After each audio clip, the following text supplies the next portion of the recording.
the vocal harmonies were absolutely beautiful. Oh. Really, really nice. Chef Really kiss. nice. But yeah, the chorus was as catchy as hell. And I really like the oohs, you know. Yeah. It's showtime, folks.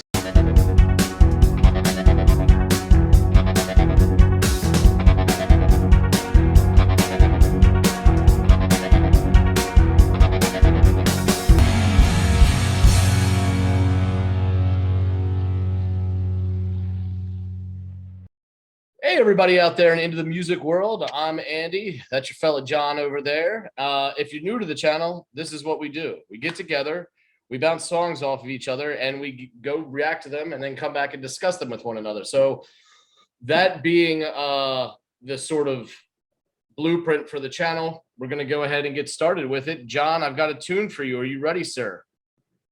Sure am. All right. Have you ever heard of a band called Local Natives? Yes. You have. Okay, great. Yes. Okay, I'll tell you familiar with quickly their before you tell me the name of the song, because this could be hilarious. I stumbled across them 2 days ago, and I've just ordered one of the EPs, Oh, and it's the only thing of theirs I've heard. okay. Well, this song is called "When Am I Gonna Lose You?" No, it's not that. Okay, this is one of the. I don't. They've been out for a while.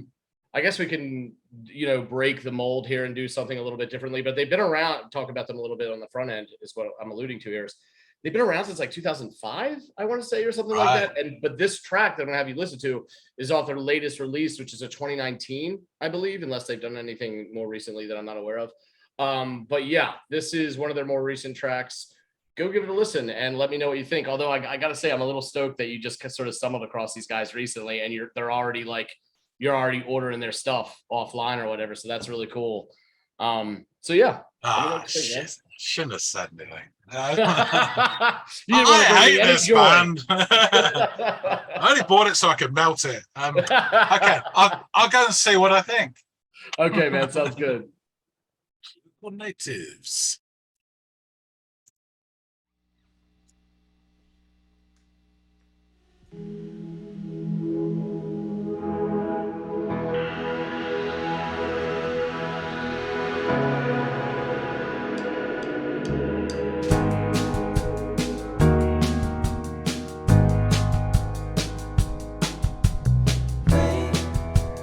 When am I gonna lose you? How will I let you slip through? Careless or unkind. Trace the curving of the coastline, Santa Lucia cliffside. Stay here for the night. I remember you said everything has its place. Quite bad. Yeah, really, really nice start. I really like the gentle pianos. There's a killer bass line going through there as well. Superb. It feels kind of old-fashioned in a way, but sort of warm and inclusive. Yeah, it's got a really nice feel to it. And the harmonies, the other guys singing with it, beautiful. Good stuff. You said everything has its place. Now we're lying in our bed, wondering how to explain.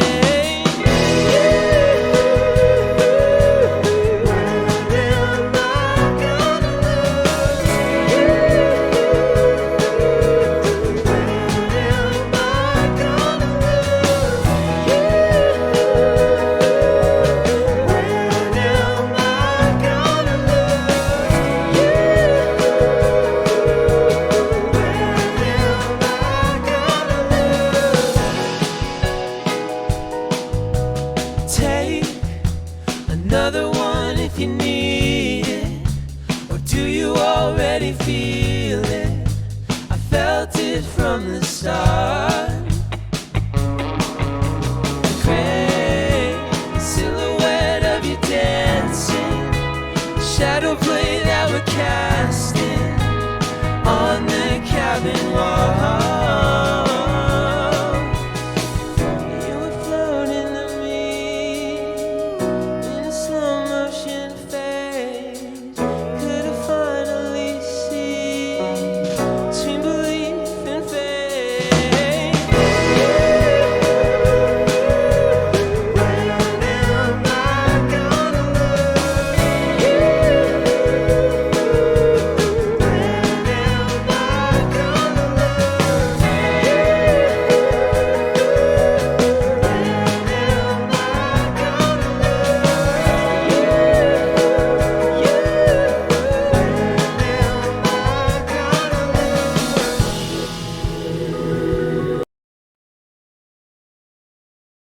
They're not, galloping through a radically new sonic landscape. This is definitely there's a familiar feel to it. But it's really, really well done and really nice. Chorus is catchy as hell. I love the oohs. Sorry. Um, it just sounds like something instantly familiar, even though you haven't heard it before. I'm really enjoying this. I'm not picking up the lyrics too much, but he's saying, I think he's thinking about memories and stuff. I don't get where he's going to lose of it unless he was prattling on about losing, it's going to force her away, because it actually feels quite a warm and satisfying and happy song. We'll see.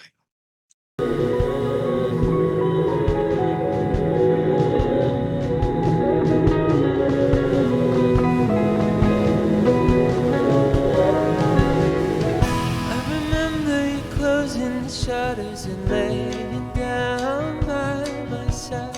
And the light that was still slipping through, it was painting your body in stripes. I remember the trees tumbling down like an archangel choir.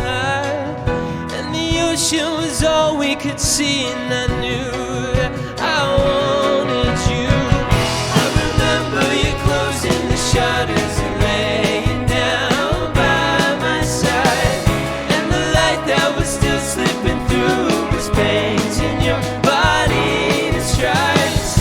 I remember the trees tumbling down like an archangel choir. And the ocean was all we could see, and I knew that I wanted you.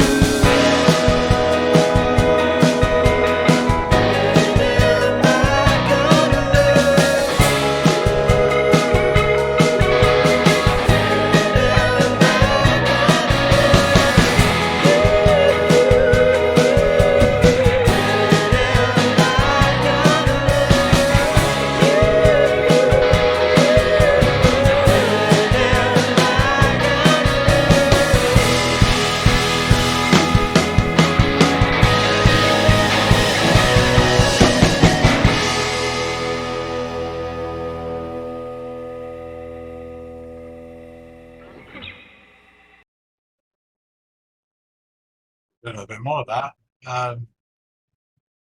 Yeah, I really enjoyed that. That was excellent.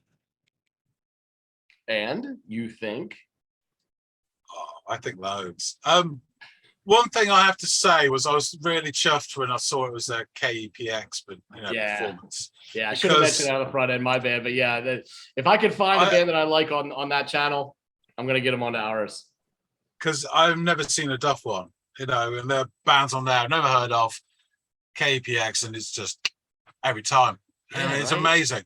And they have such a great sound in that studio. I mean, there are some of the best engineers or whatever. But that Truly. being said, this was great as well. I found we've been saying this quite a bit recently, but it was another old-fashioned sound. Yeah, Um, it is. I'm going to repeat the things I said in the reaction. I found this warm and inclusive. It starts off soft piano, really nice, soft beat to it. But I mean, to me, immediately I felt that this was all about the feeling of the whole song. I've written some notes and they're really out of order, so bear with me, all right? Because I might jump around because I was scrambling stuff down and it doesn't make any sense to me reading it even now. However, so overall impression was that there was almost this weird joy to the song about a possible miserable scenario when I'm going to lose you, which from what he said, and I didn't pick up all the lyrics, obviously, it's me, I never do, but there's no basis for that whatsoever, apart from his own anxiety and this, you know. So I've written down, you know, it's almost some people take a joy in misery, other people take misery in joy. And it reminds me of a friend I knew who was always depressed when things were going well with a girl, because I said, what's the matter? He says, well, it's perfect. And he's so pissed off about it. And I know why. He goes, well, because it could all go wrong. I said, guess what? With that frame of mind, it will, you know. But so anxiety about what? That's, you know, it just all seemed really nice, good thoughts and these romanticized memories. There's little snippets here of lines that I've managed to scrabble down. So there's a really nice bit, you know, and this is probably out of place and all over the place and wrong anyway. But there's a really nice bit of this. He's talking about this silhouette of you dancing. And again, it's just these memories. And talking about they're lying in a room somewhere and the light painting your body in stripes, which is a lovely, quite cinematic sort of line. And then Beautiful after that, something about trees like an archangel choir. Yeah. I think I got, which again was really nice.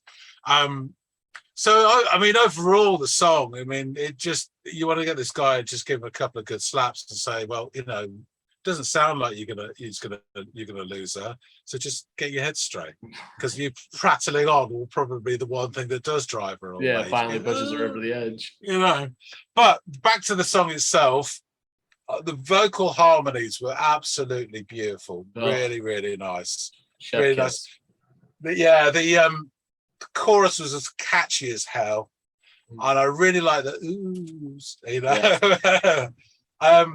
There's a really interesting thing, and I don't know if I've made this up in my head, but the repeated bridge, sort of after the chorusy and stuff, was a slight shift in the way they sang it, and almost, I don't know if I imagine, but almost it changed slightly in the melody. You know, the song, the lines were longer and scanned differently.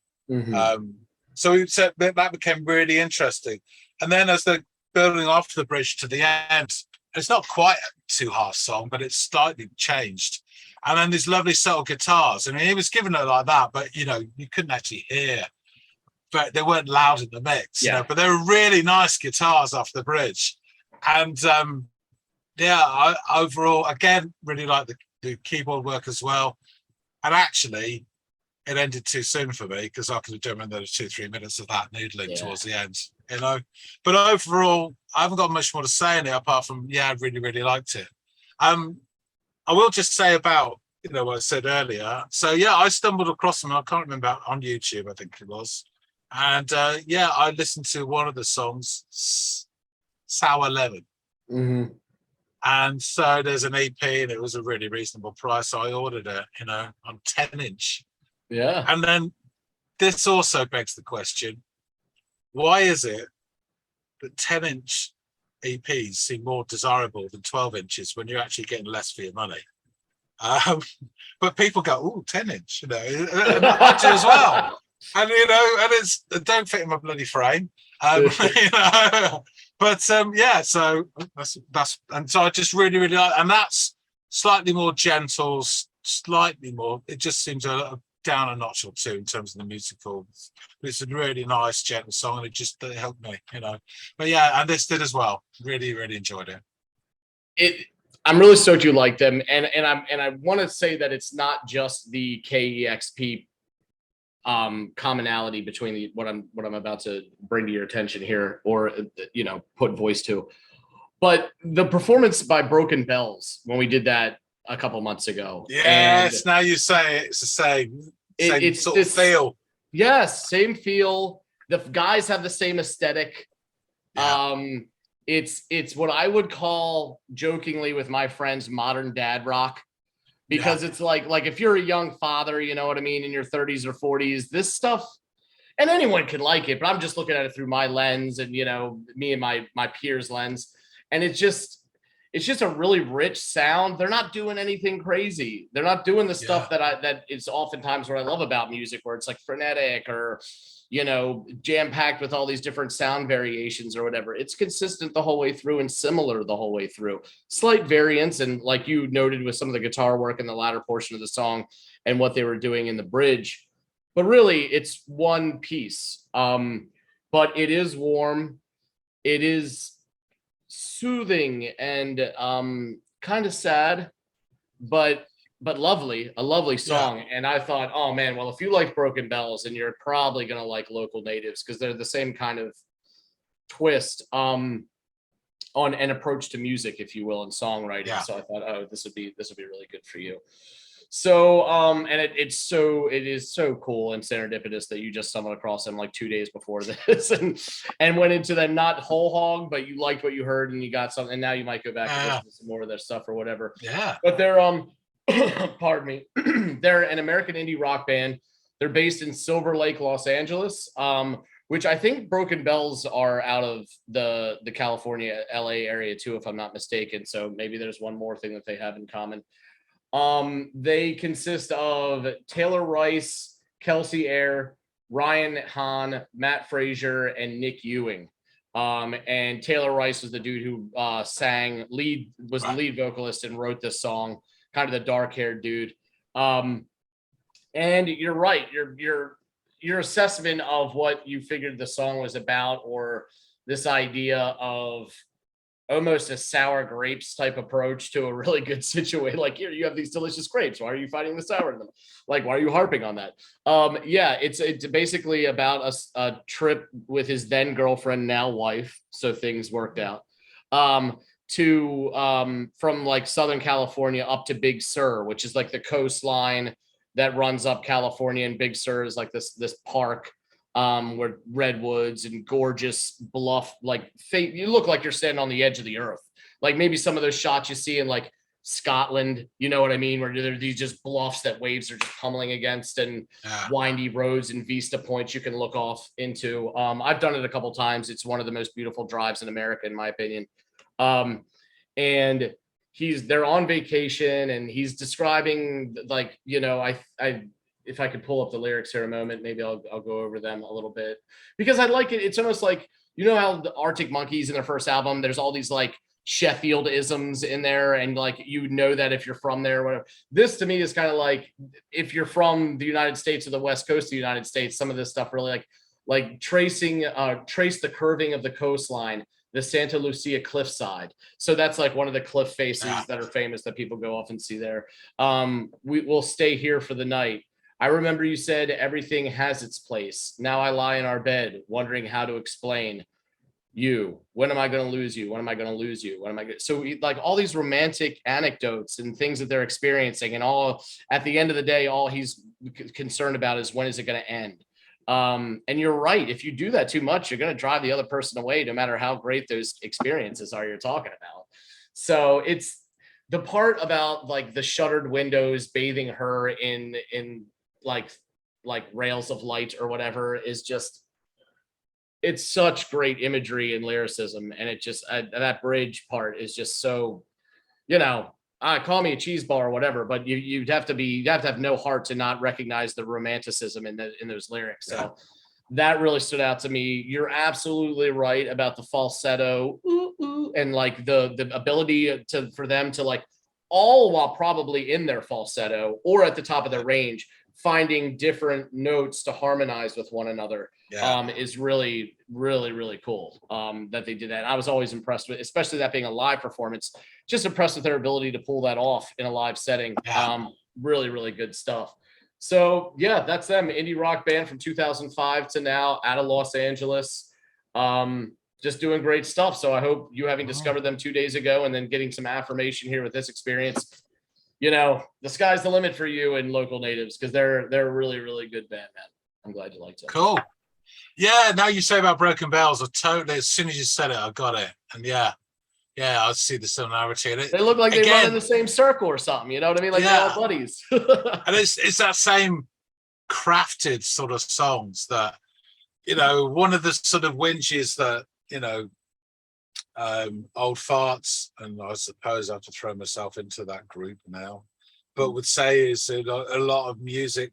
I mean, even Rick Beato says about, you know, the crafting of songs now, they don't have the structure, the, you know, verse, chorus, whatever. It's all like bang, no space, all that, all those sort of criticisms, you know, which is true to a certain extent. I mean, it's not aimed at me, the stuff that's at the top of the Spotify chart, you know, Yeah. clearly, and, you know, that's fine. And I would have the same back in 1984. I'd say Echo and the Bunnymen isn't aimed at you, Grandad. You know, shut up. Yeah. It's not proper music. But, you know, again, it's the structure and the craft rather than a spreadsheet on a computer, or, you know, the tracks on a computerized digital studio, and they're just dropping stuff in because it works. You can tell these guys sat around and strummed and harmonized until it worked. And that's probably I hear a difference in quality of craftsmanship. That's one of the complaints of like old farts like me, which I guess I'd have to throw in, you know, is the music, some of, not all, some great stuff out there that's coming out right now, contemporary, but a lot of the stuff that's popular or at the top of the Spotify charts, Rick Beato does his top thing, and all the complaints he has, the song structure's crap, it's been put together digitally on a studio, you know, they just slap stuff in, there's no space or structure, and songs like this, these guys sat around and really worked it out, strumming and harmonizing, and it's the craft, which I can, even songs you don't particularly like, you can admire, but I like these songs as well, and I really admire them. And they're doing this stuff, you know, and hats off to them. Long may it continue. Yeah, I think I would have to agree with you that when you listen to the final product, it is of such a quality that you have to believe that the songwriting process is a very mature, like you were describing, like getting all together, telling you what you think the next part should sound like, everybody like, wait, just, it does have it is so good. It speaks to, I think, even the songwriting process, not just the final product. So yeah, I think that I wouldn't have thought about it if you hadn't brought that up, but it's an excellent way of like diagnosing how well a song was written or how well a song turned out. So yeah, really cool observation on your part. I couldn't agree more. Cool. Well, I think we're about wrapped up. Do you want to take us out? Oh, sure. Absolutely. Everybody out there in the listening audience, let us know what you think about Local Natives. If you've heard them before, if you're familiar with them and enjoy them, like, share, and subscribe if you feel so inclined. We always appreciate you guys coming around here, especially you repeat guys that have been with us for a long time. Y'all are great. We can't tell you how much we appreciate your presence on this channel, a channel that we're determined to see grows, and we're going to keep putting out great content in hopes that you guys like it, and then we cast a wide net.